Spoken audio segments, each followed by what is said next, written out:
toda tu creación hoy te corone rey y digan que tú eres poderoso, tú eres rey, tú eres rey, tú eres rey,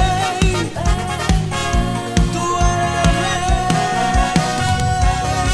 rey, tú eres rey, tú eres rey,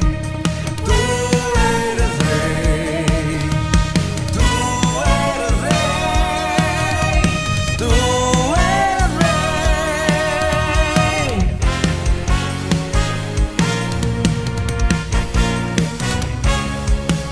No puedo parar de alabarte, no puedo parar de alabarte, no puedo parar de alabarte, Cristo. No puedo parar de alabarte, no puedo parar de alabarte, no puedo parar de alabarte, Cristo. No puedo parar de alabarte, no puedo parar de alabarte, no puedo parar de alabarte, Cristo. No puedo parar de alabarte, no puedo parar de alabarte, no puedo parar de alabarte, Cristo, Cristo, Cristo, Cristo.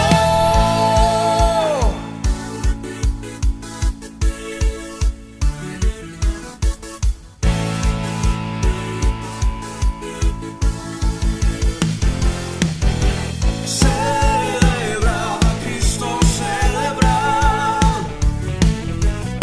celebra a Cristo, celebra, celebra a Cristo, celebra, celebra a Cristo, celebra. Resucitó, resucitó,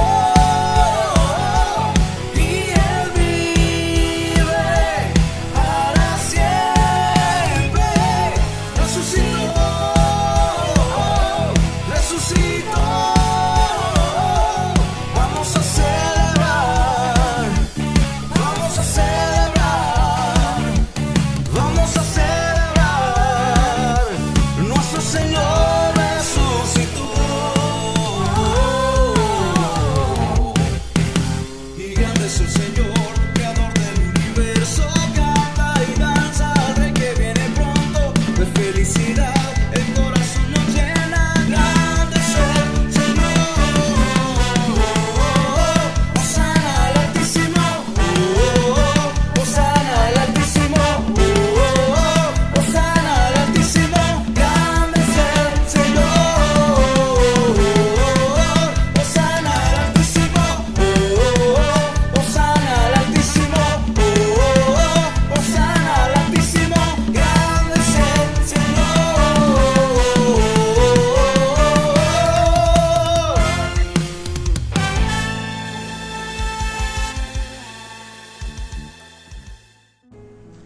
Iglesia, muy buenas noches, bienvenidos sean todos a este espacio de los martes a las 7 de la noche, donde podemos compartir la palabra del Señor y reunirnos alrededor de su presencia. Así que vaya listando ahí su Biblia, si usted de los que anota, aliste su cuaderno y vamos a compartir este tiempo que es bien especial para nosotros, esperando que ya pronto nos podamos reunir ya los días martes aquí en la iglesia de manera presencial, así como lo estamos haciendo los días domingos.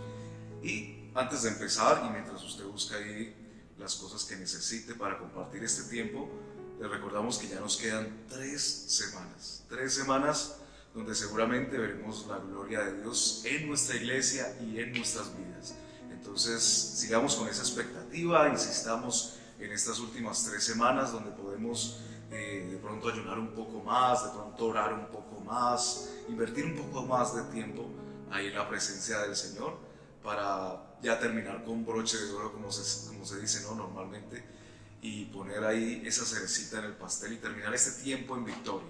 y sabemos que Dios está haciendo grandes cosas en medio de nosotros, en medio de la gente, de la iglesia, está obrando milagros, y ojalá podamos tener ese tiempo donde podamos compartir esos milagros que Dios ha estado haciendo en medio de nosotros. Así que lo invito ahí en su Biblia a que me acompañe en el libro de Romanos, en la carta a Romanos, en el capítulo 16, y vamos a leer desde el versículo 1. Romanos capítulo 16, desde el versículo 1. Y hoy vamos a leer, o yo voy a leer en la versión Reina Valera. Sabemos que cada uno de nosotros tiene pues diferentes versiones. Si usted la tiene en su celular, pues tiene la opción de encontrarla en demasiadas versiones, ¿no? En muchas versiones que tenemos hoy, gracias a Dios, y que nos permiten entender mejor la palabra del Señor. Pero sígame ahí, voy a leer en la Reina Valera, como les digo. Os recomiendo además nuestra hermana Febe, la cual es diaconisa de la iglesia en Cencrea, que la recibáis en el Señor como es digno de los santos, y que la ayudéis en cualquier cosa en que necesite de vosotros, porque ella ha ayudado a muchos y a mí mismo. Saludad a Priscila y Aquila, mis colaboradores en Cristo Jesús, que expusieron su vida por mí, a los cuales no solo yo doy gracias, sino también todas las iglesias gentiles. Saludad también a la iglesia de su casa, saludad a Epéneto, amado mío, que es el primer fruto de Acaya para Cristo. Saludad a María, la cual ha trabajado entre vosotros. Saludad a Andrónico y a Junias, mis parientes y mis compañeros de prisiones, los cuales son muy estimados entre los apóstoles, y que también fueron antes de mí en Cristo. Saludad a Amplias, amado mío en el Señor. Saludad a Urbano, nuestro colaborador en Cristo Jesús, y a Estaquis, amado mío. Saludad a Apeles, aprobado en Cristo.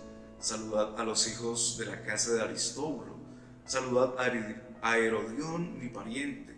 Saludad a los de la casa de Narciso, los cuales están en el Señor. Saludad a Trifena y a Trifosa, las cuales trabajan en el Señor. Saludad a la amada Pérsida, la cual ha trabajado mucho en el Señor. Saludad a Rufo, escogido en el Señor, y a su madre y mía. Saludad a Síncrito, a Flegonte, a Hermas, a Patrobas, a Hermes y a los hijos que están en ellos. Saludad a Filólogo, a Julia, a Nereo y a su hermana, a Olimpias, y a todos los santos que están con ellos. Saludados los unos a los otros con ósculo santo. Os saludan todas las iglesias de Cristo. Qué complejo leer todos esos nombres de la antigüedad, ¿no? Que parece como un trabalenguas. Y cuando nos acercamos a pasajes como este, de pronto también pensamos en los pasajes cuando, por ejemplo, habla de la genealogía del Señor Jesús, o pasajes como en Números, que hace como una retahíla de nombres, ¿no? Y nosotros de pronto cuando estamos leyendo la Biblia, nosotros que hacemos una lectura de la Biblia al año, nos preguntamos, bueno, ¿y para qué me sirve esto? ¿Para qué me sirve saber todos esos nombres que son bien complicados hasta de pronunciar? ¿Qué me puede enseñar el Señor en este pasaje? Entonces, quisiera compartirles algo bien importante que podemos encontrar en este pasaje, ¿no? En estos saludos tan curiosos al final, ¿no? Al final de esta carta a los romanos. Y el título de esta enseñanza, si usted está notando ahí, es Iguales en Cristo Jesús. Iguales en Cristo Jesús. Y lo más interesante que podemos encontrar en este pasaje es el contexto mismo del pasaje. Porque aquí nos habla de unos nombres y uno a veces como que se queda ahí, como que pasa de largo ahí, pero no se detiene a pensar un poco en el contexto, ¿no? Que es muy importante para nosotros a la hora de estudiar la palabra del Señor. Así que en esta carta de Romanos, pues lo primero que vamos a encontrar es que es la carta a Romanos, es decir, que el contexto inmediato es el pueblo romano, ¿no? El pueblo de Roma, la ciudad de Roma. Entonces, pensando un poco en este contexto, en lo que está sucediendo en esta época, pues podemos encontrar algo muy interesante, y es Primero que hay una diversidad, porque Roma en esta época es prácticamente la capital del mundo, ¿no? Donde todo se movía, el centro de poder, el centro económico, todo se movía a través de lo que sucedía en Roma, ¿no? Los estadistas, todos tenían ahí como su base, ¿no? Y de ahí dirigiendo el mundo en esta época. Y encontramos mucha diversidad, ¿no? Los pueblos que son conquistados, los pueblos que son esclavizados, generan como esta diversidad en esta ciudad de Roma. Pero hay algo también muy interesante, y es que en este contexto, voy a decirlo de manera lo más coloquial que se pueda entender, para que usted lo pueda asimilar de pronto un poco más fácil, y es que había roscas. De pronto nosotros hablamos mucho de roscas, ¿no? En el trabajo, que hay la rosca de esto, la rosca de esto, los que se reúnen a hacer esto, los que son jóvenes, los que son viejos, como que tienen más afinidad y se reúnen entre ellos, ¿no? Y sucedía lo mismo en esta época. Estaba la rosca de los ricos, estaba la rosca de los políticos, estaba la rosca de los judíos, estaba la rosca de los romanos, y entre ellos como que no se mezclaban, ¿no? No se juntaban a menos que fuera estrictamente necesario. Sobre todo lo podemos ver en el contexto de los judíos, ¿no? Los judíos eran absolutamente celosos de juntarse con otro tipo de gente, ¿no? Entonces los judíos no se juntaban ni con los griegos ni con los romanos. Bueno, tener mucho cuidado, ¿no? de juntarse con otro tipo de gente. Pero también los romanos, que eran tan orgullosos de su cultura, que tenían el poder absoluto en esa época, pues veían por encima del hombro a todos los demás, ¿no? Hay un ejemplo muy curioso, que es el Señor Jesús cuando nos dice que debemos ir una milla más, ¿no? ¿Con respecto a quién debemos ir una milla más? Pues con respecto a los romanos. Los romanos, si usted era romano, si tenía esa ciudadanía romana, pues le podía pedir a cualquier persona que le ayudara a cargar, digamos, si usted llevaba al mercado, entonces que le llevara el bulto de papas una milla. Y era obligación de la demás gente ayudarle a llevar ese bulto de papas una milla. Entonces lo que el Señor Jesús nos dice es: no solamente se lo lleve una milla, sino que se le lleve otra milla más. Y esto, si lo entendemos bien, pues nos rompe, porque pues uno cumple con la ley hasta donde la ley nos dice, ¿no? Y el Señor nos dice: no, un poquito más. Es injusto, esto es una injusticia, pero la justicia del Señor es que vayamos un poco más, así sea injusto, ¿no? Entonces vemos el poder del pueblo romano y de la ciudadanía romana. Entonces los romanos tenían esto en su cabeza, esta prepotencia, ¿no? Este poder. Y estos romanos pues obviamente no se iban a juntar con cualquier tipo de gente. Entonces los romanos tenían su propia rosca y no se juntaban con nadie más. Y también tenemos a los griegos, que es una cultura, pues ya sabemos que es helenística, que tienen, bueno, muchas cosas, ¿no? Pero los griegos también tenían todo este concepto de conquista del pueblo grande, de los filósofos, ¿no? Se creían más inteligentes que los demás, se sentaban a disertar de la vida, a encontrar respuestas, ¿no? Entonces los griegos también tenían así como esa cosa de que no se juntaban con los demás, ni con los judíos, ni con los romanos, ni con otros pueblos, porque de pronto se sentían más inteligentes que los demás. Y culturalmente, simplemente así sucedía, no se juntaban con nadie más. Los ricos no se juntaban con los pobres, yo creo que hasta obvias razones, ¿no? Por sentido común. De pronto nosotros podemos pensar en esta época que de pronto no tenían nada en común, que unos menospreciaban a los otros, unos por tener y otros por no tener, y etcétera, ¿no? Son diferencias que aún en nuestra época podemos ver. Y otro grupo eran los libres con los esclavos. Los libres obviamente no se juntaban con los esclavos, y de pronto es una diferencia parecida de los ricos con los pobres. Entonces hay una división por todo lado, por donde uno lo quiera ver. Hay muchas divisiones, ¿no? Hay muchos grupos, hay mucho sectarismo, ¿no? Y aquí eso es lo interesante que podemos encontrar del pasaje. Y les voy a dar algunos ejemplos para que ustedes puedan ver lo que encontramos en ese saludo nomás, ¿no? En esos nombres tan raros. Bueno, encontramos a Priscila y Aquila, que estaban en un contexto romano, pero ellos eran judíos, pero están en medio de un pueblo romano.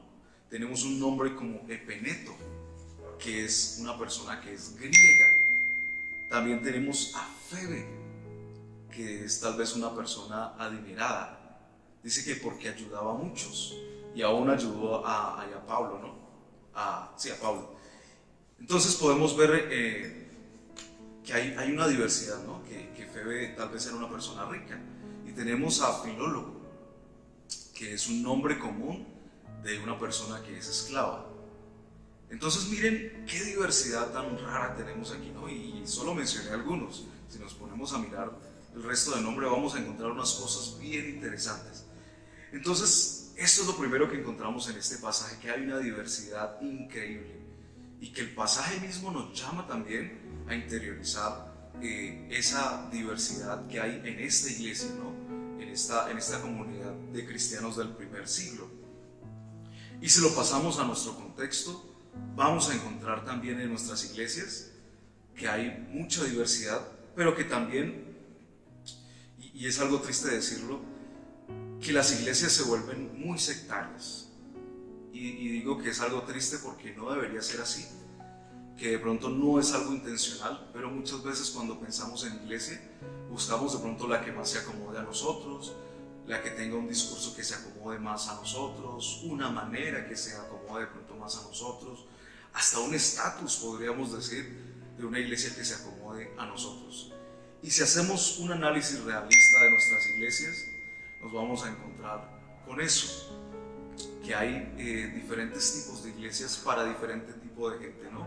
Y cuando nos acercamos al centro de esas iglesias, vamos a encontrar que en esas iglesias, de pronto si es de un estatus así de gente como adinerada, podríamos decir, pues casi toda la gente de esa iglesia va a ser así, como que se sienten más cómodos en una iglesia donde hay más gente como de mi mismo estatus social, de mi mismo estrato, podríamos decir nosotros, ¿no?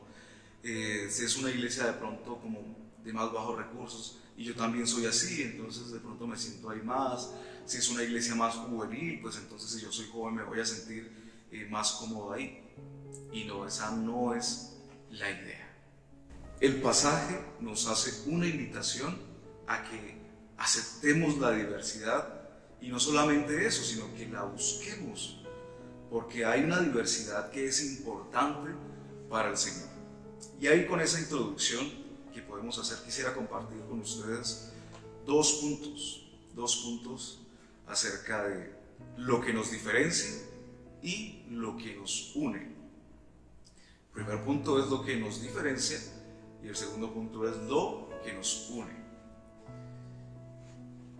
Y pensando en este asunto de lo que nos diferencia, que es el punto número 1, lo primero que les mencionaba pues es el asunto cultural, que hace parte del contexto, ¿no?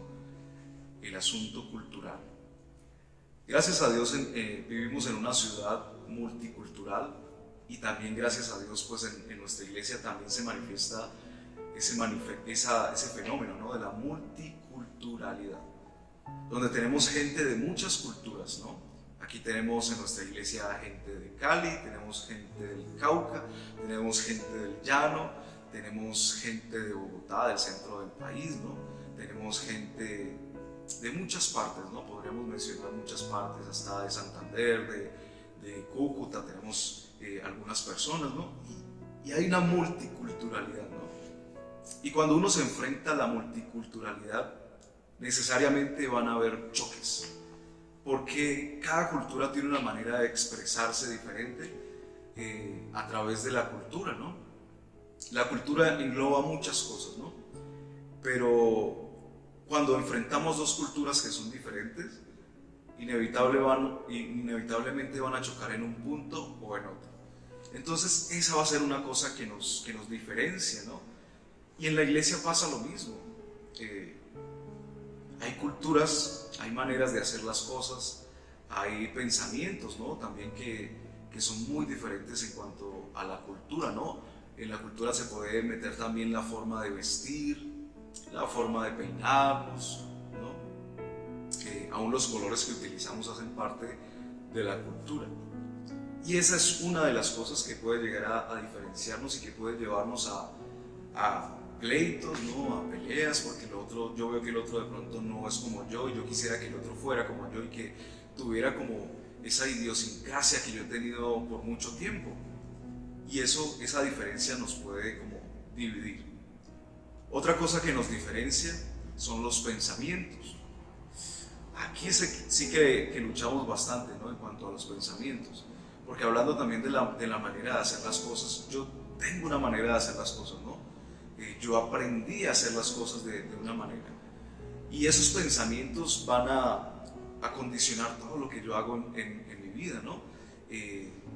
Y a través del pensamiento pues también viene la forma de hablar. Y eso puede ser una cosa que puede llevarnos a una división, ¿no? A un choque, a una pelea de pronto, ¿no? Por esos pensamientos, por esa manera de pensar, ¿no? Por esa manera de acercarnos al mundo, ¿no? Esa manera de observar la realidad. Los pensamientos nos llevan a nuestra conducta, porque los pensamientos condicionan mucho de nuestro ser, ¿no? Aún nuestro carácter, nuestra personalidad, tiene mucho que ver con los pensamientos. Y cuando yo comparo mis pensamientos con los pensamientos de otra persona, pues muchas veces vamos a chocar, ¿no? Muchas veces vamos a tener desacuerdos y esa diferencia nos puede llevar a una división. Hablamos también de las maneras, ¿no? Creo que ya lo había mencionado, pero las maneras son muy complicadas de cohesionar o de llegar a acuerdos, porque en una multiculturalidad como la que les mencionaba, donde somos de diferentes partes del país, donde unos son como más así, como más expresivos, más espontáneos, y de pronto tenemos unas personas que son más reservadas, unas personas que hablan de pronto más duro y otras personas que hablan más pasito. También eso nos condiciona o nos lleva a las maneras de hacer las cosas. De pronto, hablando un poco de la iglesia, dando algún ejemplo, no, que yo quiero decorar de esta manera y yo digo, no, es que a mí me parece de esta manera, no, es que a mí me parece este color y a mí no me parece este color, no, es que deberíamos hacer las cosas así, deberíamos hacer tales eventos, y otra persona va a pensar aquí no está bien esos eventos, la manera de vestir, como lo decíamos en la parte cultural, no, es que a mí me gusta vestir así, a mí me gusta de asá. La manera, ¿no? Nos puede llevar a esa diferencia y a esa división, hablándolo un poco más puntualmente en la iglesia. Y la última cosa que quisiera mencionar aquí en lo que nos diferencia es el lenguaje. Ya no es solamente la manera como nosotros hablamos, sino el lenguaje que utilizamos, ¿no? Las palabras que utilizamos.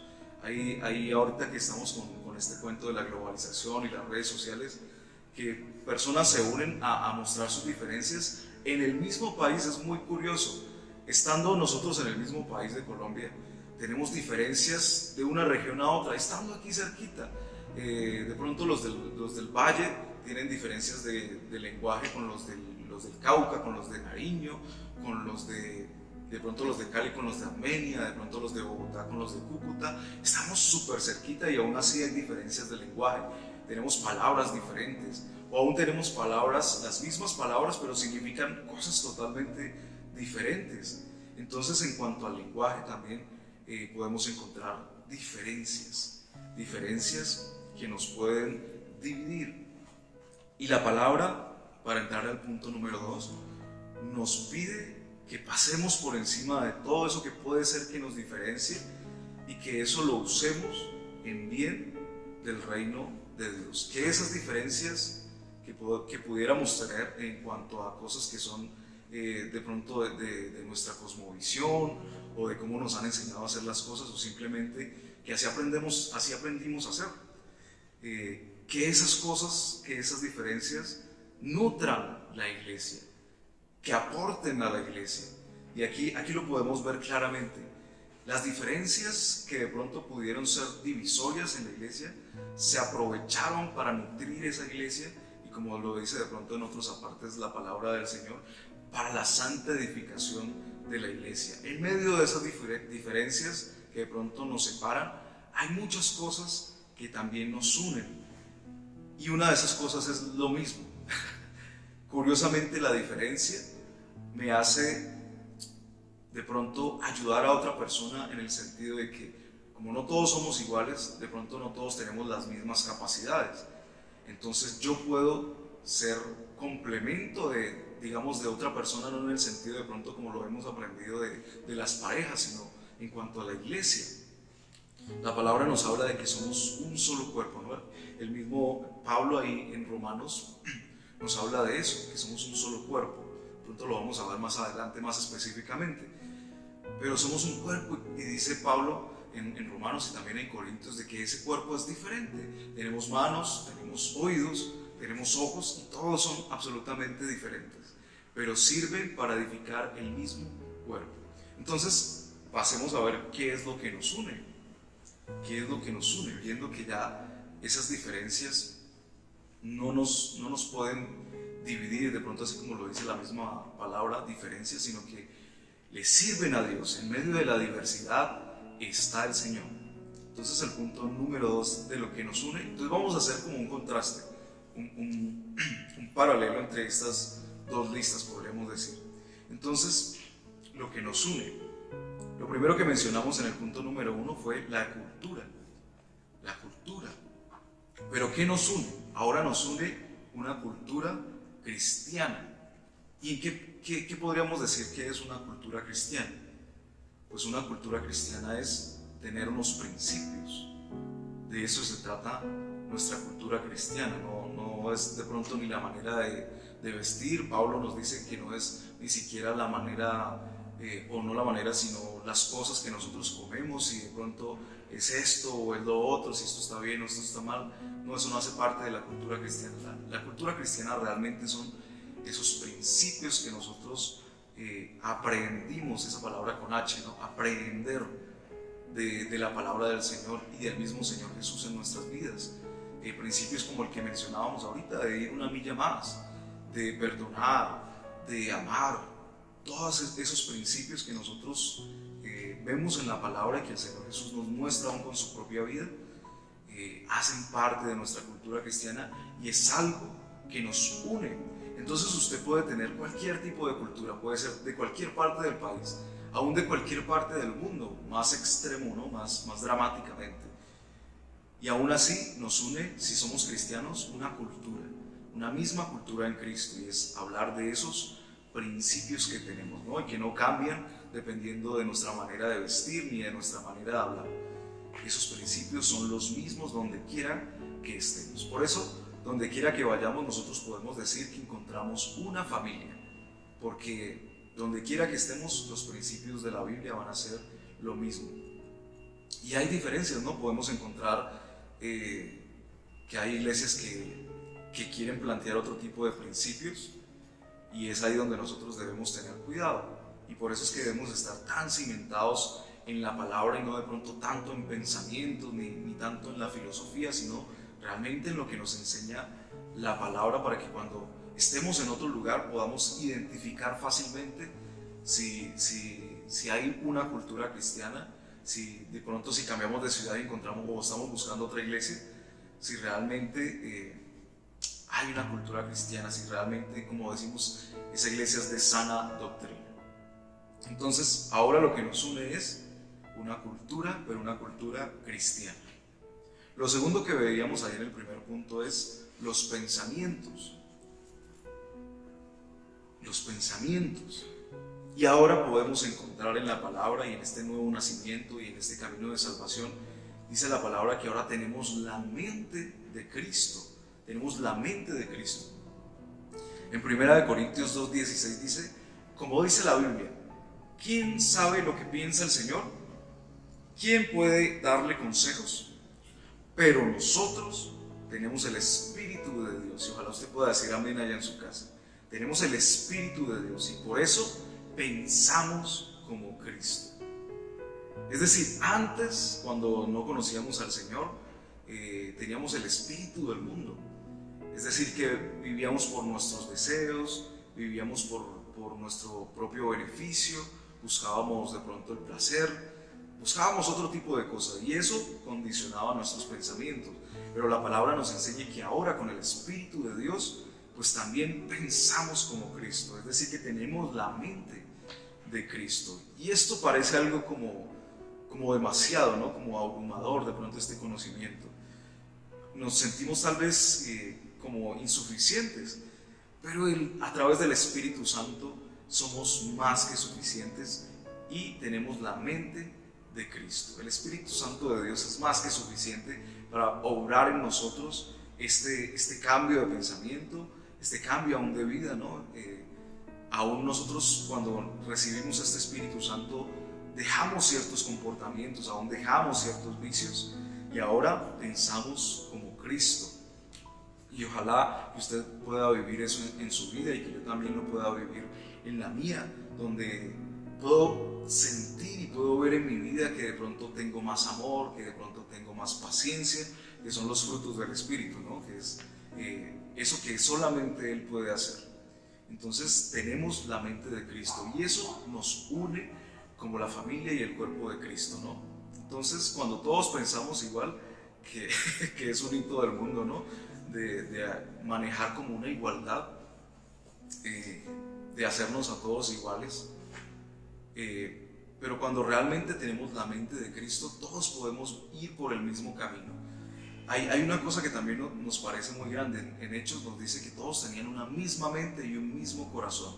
O sea, que todos iban hacia el mismo destino, que de pronto no había egoísmo, sino que dice que repartían aún sus bienes para ayudar a los que de pronto no tenían tanto. Entonces, esa mente de Cristo, que de pronto en cuanto a los pensamientos antes nos dividía porque no teníamos la mente de Cristo, ahora con la mente de Cristo somos uno, somos realmente uno y podemos ir hacia el mismo derrotero. Entonces, la mente, los pensamientos, ahora tenemos la mente de Cristo. Y la tercera cosa que podíamos ver en el primer punto, para hacer el contraste, es la adoración. La adoración. Y en el punto número 1 lo veíamos como las maneras. ¿Y por qué en el segundo punto lo podemos ver como adoración? Porque la adoración tiene mucho que ver con las maneras. Si ustedes miran, sobre todo en el Antiguo Testamento, donde Dios habla continuamente acerca de la adoración, y la adoración es un punto central del Antiguo Testamento, podemos ver que todo se trata de las maneras. El pueblo del Señor tenía las maneras en el templo, ¿no? Tenía los sacrificios, las ofrendas, los holocaustos, aún las fiestas, ¿no? Que giraban en torno a ese templo y a todo lo que Dios hizo con el pueblo de Israel. Podemos ver que todo se trata de las maneras. Y si miramos en el contexto del pueblo judío, podemos encontrar que todo lo que ellos hacían tenía que ver o con la Biblia, o con los rituales, o con la tradición, pero al final todo como que tenía que ver con Dios, ¿no? Aún las letras que ellos escriben, si ustedes miran el alfabeto hebreo, todo tiene que ver con Dios, todo tiene un significado con Dios. Entonces, las maneras aquí se convierten en adoración, porque todo en nuestras vidas tiene que girar en torno a Dios, así como el pueblo judío lo entendió. Uno de los significados de la palabra adoración es girar en torno a, es decir, que todo lo que yo hago tiene que estar pensado y estar pensando yo todo el tiempo en que todo lo que hago tiene que agradar a Dios. En Romanos capítulo 12, el versículo 1 y 2 nos dice: por eso, hermanos míos, ya que Dios es tan bueno con ustedes, les ruego que dediquen toda su vida a servirle y a hacer todo lo que a Él le agrada. Así es como se le debe adorar. ¿Sí ven que tiene mucho que ver el hacer con adorar? Y dice el versículo 2 que y no vivan ya como vive todo el mundo. ¿Sí ven? El vivir tiene que ver con el hacer. Al contrario, cambien de manera de ser y de pensar. Así podrán saber qué es lo que Dios quiere. Es decir, todo lo que es bueno, agradable y perfecto.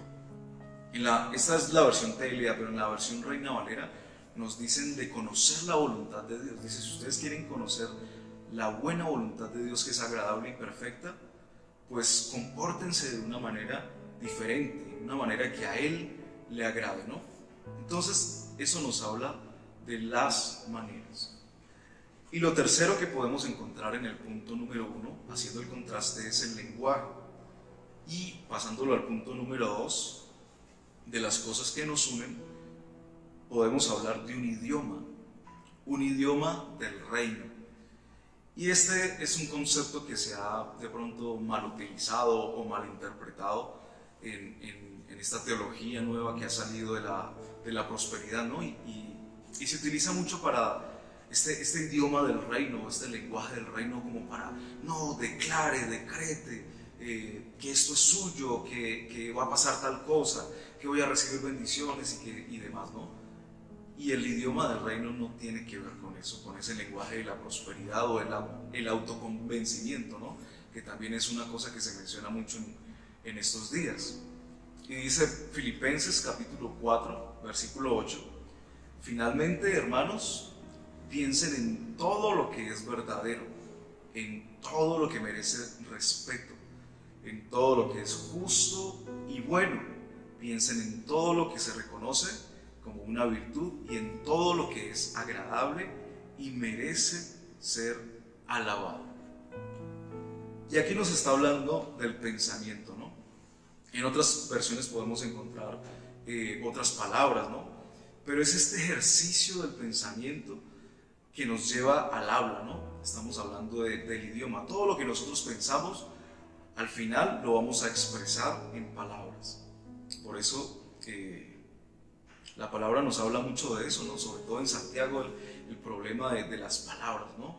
Y también nos habla de esto que nosotros pensamos.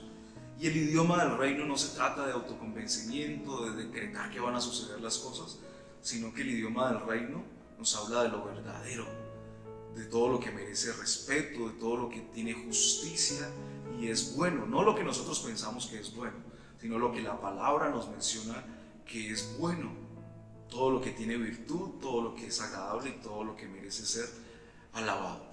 Y en medio de esas cosas que son el idioma del reino también tenemos el mensaje de las buenas nuevas, ¿no? Es decir, que el idioma del reino tiene que ser Cristo. Todo lo que salga de nuestras bocas también tiene que ser las palabras que Cristo pronunció, las cosas que Él anunció, ¿no? Somos esa voz profética en medio de esta generación que necesita escuchar, necesita saber, y nosotros debemos insistir en el mensaje.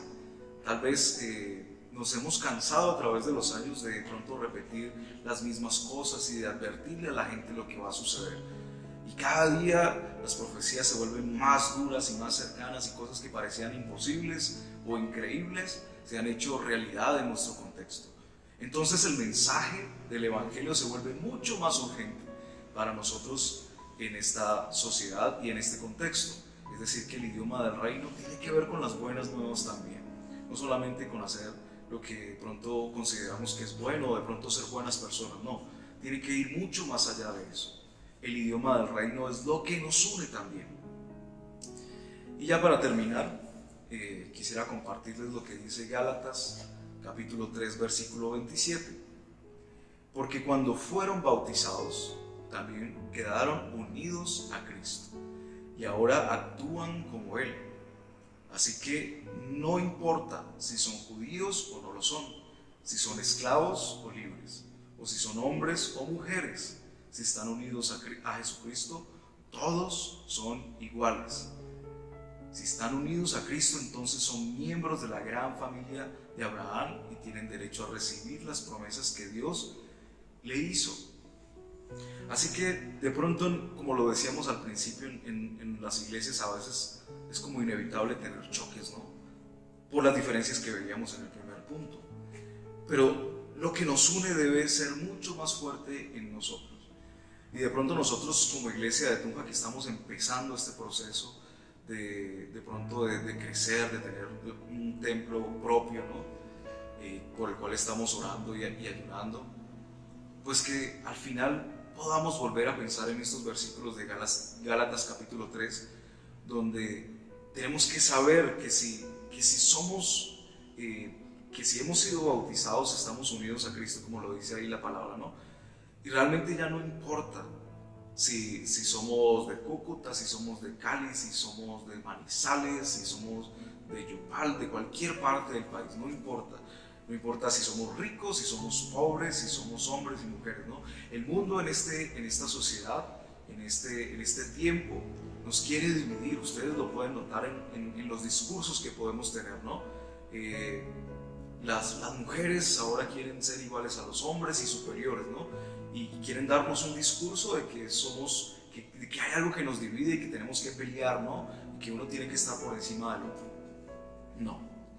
Tenemos el discurso político de que no, que los ricos se aprovechan de los pobres y que los pobres tienen que pelear con los ricos y entonces los ricos tratan de defenderse y el discurso político es que nos quieren dividir. No. En Cristo eso no sucede. Cristo nos quiere unir aún en nuestras diferencias, pero uniéndonos en Él mismo, ¿no? Debemos estar unidos en Cristo y como iglesia pensemos mucho en eso, en que podemos tal vez tener maneras de pensar diferentes en cuanto a lo terrenal, ¿no? En cuanto a lo natural, que de pronto tenemos maneras de hacer las cosas diferentes, que tenemos culturas diferentes, pero que nos una al final Cristo, que estas cosas que vimos en el punto número 2, los principios, la mente de Cristo, la adoración a Dios y este idioma del reino sea al final lo que sobrepase todas las cosas y nos una, y que nosotros podamos ser esa iglesia de Hechos, ¿no? Donde tenían una mente y un corazón. Así que para ya terminar con esta enseñanza en esta noche, pues pidámosle al Señor eso, que nos una en el Espíritu, que podamos tener esa mente de Cristo y que todo lo que hagamos sea en función del reino. Señor, te agradecemos por lo que nos has enseñado en esta noche. Queremos pedirte que nos ayudes, porque todas estas cosas son cosas que tú generas en nosotros, que tú generas en tu iglesia. Por eso necesitamos de ti, Señor, y por eso queremos estar cada día más cerca de ti, Señor. Queremos conocerte cada día más, Señor, para poder adorarte de una manera verdadera, en espíritu y en verdad. Queremos tener tu mente, Señor, queremos hablar tus palabras, queremos ser reconocidos, Señor, porque estamos pegados a ti, Dios. Queremos ser reconocidos, como tú dices, porque nos amamos, porque más allá de nuestras diferencias naturales nos unes tú, Señor. Somos tu cuerpo donde tú eres la cabeza, Señor. Y te agradecemos por eso, Dios, porque, bueno, primeramente nos has salvado y nos has acercado a ti, Dios. Y a través de esa salvación, Señor, somos parte de tu reino. Y no queremos simplemente quedarnos en ser iglesia, Señor. Queremos ser iglesia no para nosotros, sino para el mundo, Dios. Que el mundo te conozca, que el mundo pueda acercarse a ti, Dios. Al final de eso se trata. Si tú has dejado tu iglesia en la tierra, aún ni siquiera has venido, Dios, esperando que la gente se pueda arrepentir, Señor. Para nosotros a veces esta tardanza, pero como dice tu palabra, no, tú no te estás tardando, tú quieres que se arrepienta la gente, que se acerque a ti, Dios, que te puedan conocer y puedan vivir una eternidad junto a ti, Dios, una eternidad plena contigo, Dios, y no una eternidad de destrucción, Señor. Por eso hoy, haznos una iglesia para el mundo. Si somos unidos, Señor, si tenemos tu Espíritu Santo, es para eso, para hacer una iglesia, Señor, que te muestre al mundo, que traiga esperanza, Señor, y que traiga esa salvación a través del Hijo de Dios, de Jesucristo, que tú nos has dado como el mejor regalo, Dios, para la humanidad. Te agradecemos en esta noche, en el nombre de Cristo Jesús. Amén.